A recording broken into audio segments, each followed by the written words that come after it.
Yo, what's up guys? If you're a beginner, you better watch this first. For everyone else, timestamps are below, and let's do it. The most important aspect of combat in this game is an action point or AP economy. Everything is determined by it. Your movement, your skills, and so on. So how to be smart about it? As a rule, anything which saves action points is good. Anything which gives you action points is considered extremely strong or even broken. The more AP you have, the more things you can do. So, how to save action points? Well, firstly, mobility. Movement and positioning is very important. In general, ranged skills and spells have more advantages than melee. That is because melee are required to close their distance by wasting their AP and only then delivering damage. So because of that, jumping skills like Tactical Retreat, Cloak and Dagger, Phoenix Dive, and so on are incredibly important for melee characters. That is why you may consider investing some skill points into Huntsman, Scoundrel, and Warfare for those abilities. Also, mobility skills are beneficial to ranged and magic users because they will be able to get a better position, or because they will escape enemy melee characters with less effort. Secondly, you can save your action points by pre-buffing some of your characters. You see a fight about to happen, then you use Peace of Mind and Courage, Bedroll, and some potions right before the fight. This seems small, but it gives you a huge advantage over enemies. You can even take the step further and start buffing a character who is currently talking to an NPC. This is because while the character is locked in a dialogue, they are sort of frozen in time, and their buffs won't go away. Like here, you can see everything is moving and breathing, but this character's buffs aren't expiring. Thirdly, Unchaining.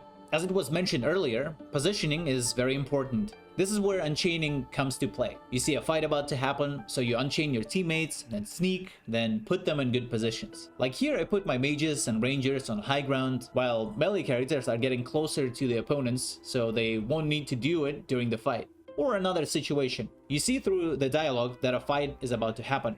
You keep the dialogue open, click on your other companions' portraits, and unchain them to move them around. That way, you can take better positions, and you won't be grouped up together if enemy decides to use AoE abilities. Another huge thing is the teleportation. This bad boy can save you so much AP that it makes this skill, in my opinion, the only S tier skill in the game. Think about it. It can pull enemies in the range of your melee characters. It can throw opponents away and they will have to waste so much AP just to get back to their previous position. It can help you to set up multiple enemies for an AoE attack, which in fact saves insane amount of action points for your other characters. It can be used to drop characters in a vat of vinegar. It can even be used to toss your dwarf without their permission. On top of that, teleportation benefits from high ground bonuses and much more. Nether Swap is TP's little bro and requires more thought to use. And finally, we need to learn how to delay your turn correctly. Let's look at this situation. It is our turn and we want to close our distance, so we move towards the enemy and deliver damage. So what is the problem here? Well, we wasted 2 action points just to start doing damage, and at the same time we saved those 2 action points for our opponent because he doesn't need to close the distance anymore, and this only becomes worse with every additional enemy.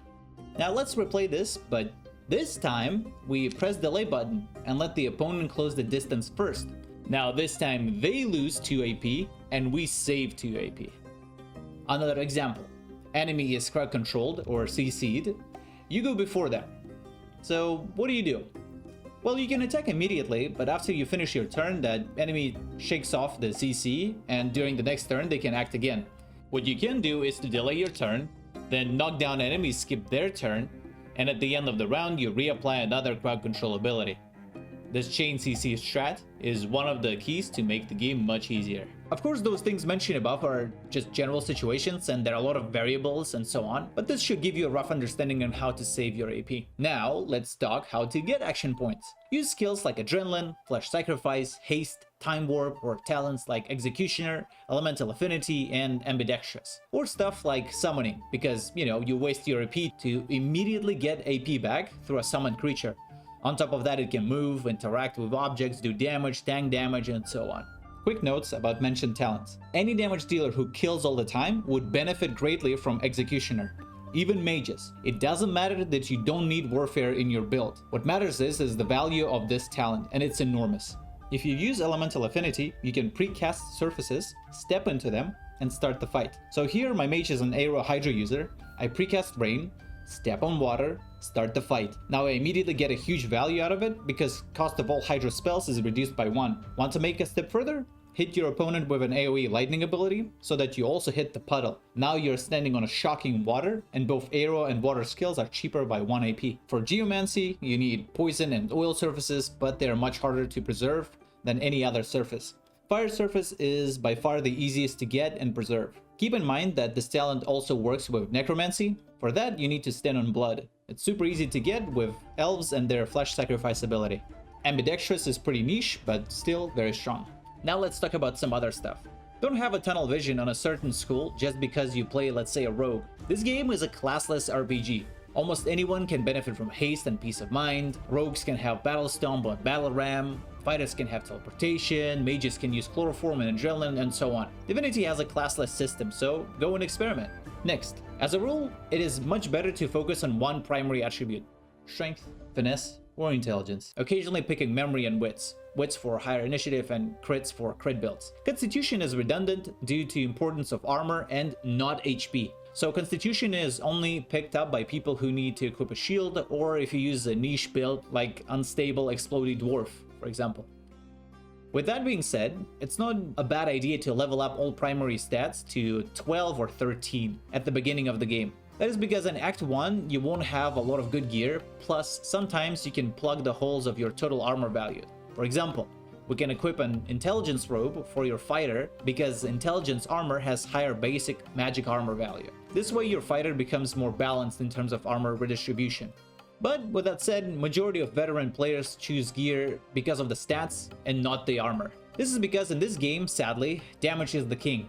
Due to how CC and armor systems work, the easiest playthrough you can ever have is by focusing most of your effort on damage dealing. Think about it. If you break the armor fast and you deny your opponents in making their turns, they can't attack you, and you don't need to bother with armor or HP restorations. It will become more apparent the further you progress in the game. Another thing, elemental schools scale all related damage. For example, Pyrokinetic increases damage not only pyro spells, but also fire grenades. Aero increases all air damage, and so on. Now pay attention, it's very important. The thing I mentioned above also applies to Warfare, and you should start seeing Warfare as another elemental school, so to speak. Because Warfare increases any physical damage, despite its source. For example, if you use Necromancy skills, they would benefit drastically from Warfare, because Necromancy spells will do physical damage. Ranger abilities would also benefit from Warfare because they do mostly physical damage. So if you do any phys damage,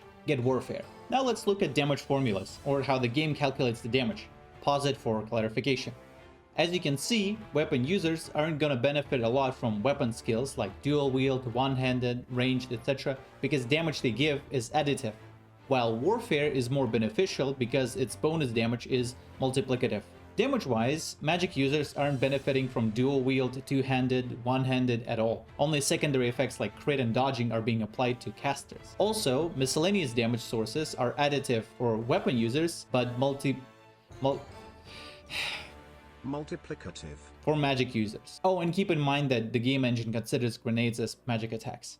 If you want to do a solo run, then consumables can be extremely helpful. Things like Stone Skin and Armor Potions will eliminate a need to use Armor of Frost and Fortify for armor restoration. Potion of Strong Will gives you immunity to Blind and any Mind CC. Stat Potions can boost your damage before the fight. Resistance Potions will make some fights very trivial. Food will be substantially better than any other HP restoration option the further you progress in the game. That is because food's HP restoration is percentage based instead of a fixed number of other healing sources. Oh, and most important thing, everything mentioned above you can double with the talent 5-star diner. Try it, it's extremely powerful. Now of course let's talk about cheese. If you're fighting solo, then you can completely break an AI by using invisibility. This is how it goes. You use your skills, leave one action point for a Chameleon Cloak or Invis Potion. Use one of them and watch how AI won't know what to do. So it will just skip the turn. During your next round, delay your turn so that you preserve your invisibility. AI doesn't know what to do again, skips the turn one more time, and you hit enemies at the end of the turn. In my opinion, it's one of the cheesiest strats you can do because all fights are gonna turn into beating dummies who can't do anything in return, and it will make everything extremely trivial. Play dead is sort of similar to invisibility. You may start the fight with 1 or 2 very bulky characters, then let your enemies attack you, and right before the end of the turn, you can bring the rest of your team into the fight. This way, they will be the only characters left to make a move, and they will end up in a much safer position. It's really good to pull off if you have high initiative but very thin damage dealers with the glass cannon talent, for example. Skin Graft resets all cooldowns of your skills, but it can only be used once per fight. You can bypass it if you combine a sheet of paper, a source orb, and animal scales, which create a Skin Graft scroll, which doesn't have this once per fight restriction. If you stock up multiple scrolls and pair it with Adrenaline, you can theoretically get infinite action points in one turn. This is how it goes. Use your skills, then pop Adrenaline, then Skin Graft Scroll, which immediately resets Adrenaline. Now you can use Adrenaline again, then Skin Graft Scroll, and so on. Technically, this is the most overpowered combo in the game. Alright, that's it. Like, subscribe, recommend your friends. I stream right here, and have a good day.